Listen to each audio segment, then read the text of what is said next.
Takia Young was a vibrant 21-year-old. She was a daughter, a sister, a friend, and she was pregnant, about to bring new life into the world. But on August 24, 2023, her life was tragically cut short in a Blendon Township, Ohio, Kroger parking lot. Takia's story is sadly familiar. It's a story that forces us to confront the deeply ingrained issues within law enforcement. Issues of excessive force, implicit bias, and the often blurred lines between protecting and serving and escalating situations to tragic ends. Takia's death, like so many others, ignited outrage and sorrow. It reignited the urgent call for police reform, for accountability, and for a system that values all lives equally.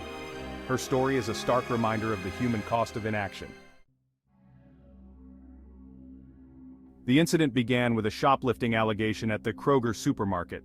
Takia was accused of taking bottles of alcohol without paying.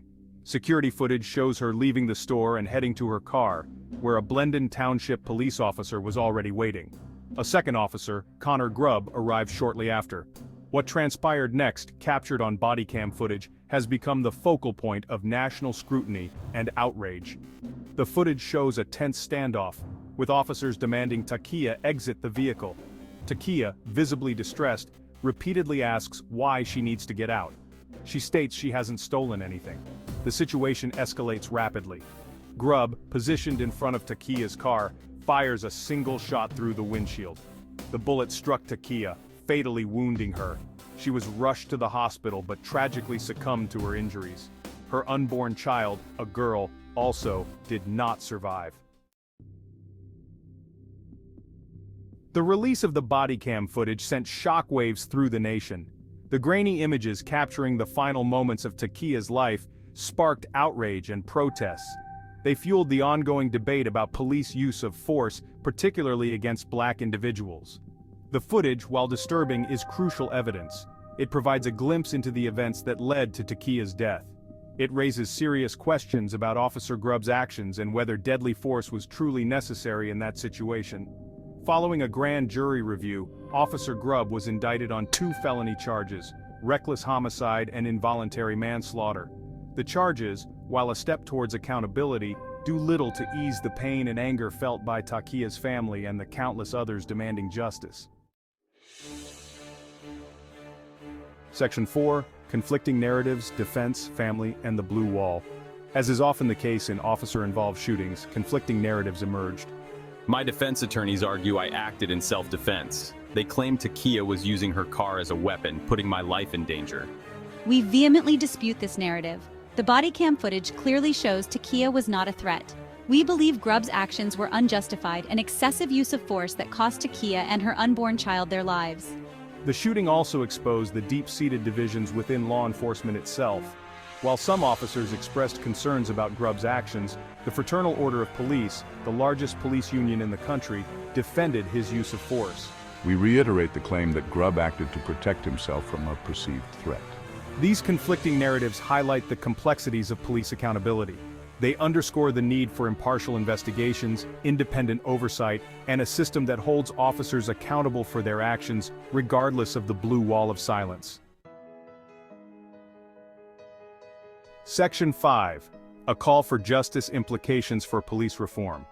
Takia's death is not an isolated incident.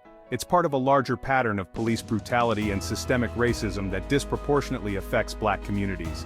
It's a stark reminder that, for many, encounters with law enforcement can be deadly, even for minor offenses. Takia's case has reignited the call for meaningful police reform. It has amplified demands for de-escalation training, equipping officers with the skills and tools to de-escalate situations without resorting to deadly force. Community policing, building trust and relationships between law enforcement and the communities they serve.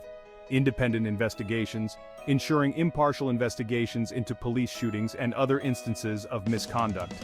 Accountability and transparency, holding officers accountable for their actions and promoting transparency within police departments. These reforms are not radical ideas. They are essential steps towards creating a more just and equitable justice system. A system that values all lives and prioritizes de-escalation over deadly force. Section 6. Where do we go from here? A plea for systemic change. Takia Young should be here today.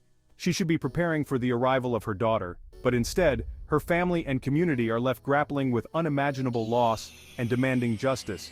Her tragic death serves as a stark reminder that we can't afford to be complacent. We can't allow these tragedies to become normalized. We must demand better from our elected officials, from law enforcement, and from ourselves. This isn't about being anti-police, it's about being pro-justice, pro-accountability, and pro-humanity. It's about creating a society where everyone feels safe and protected, regardless of their race, ethnicity, or socioeconomic status. The fight for justice for Takia Young is far from over. It's a fight for systemic change, a fight for a future where stories like hers are not the norm, but a tragic anomaly. Let her death be a catalyst for meaningful reform, a turning point in the fight for a more just and equitable society for all.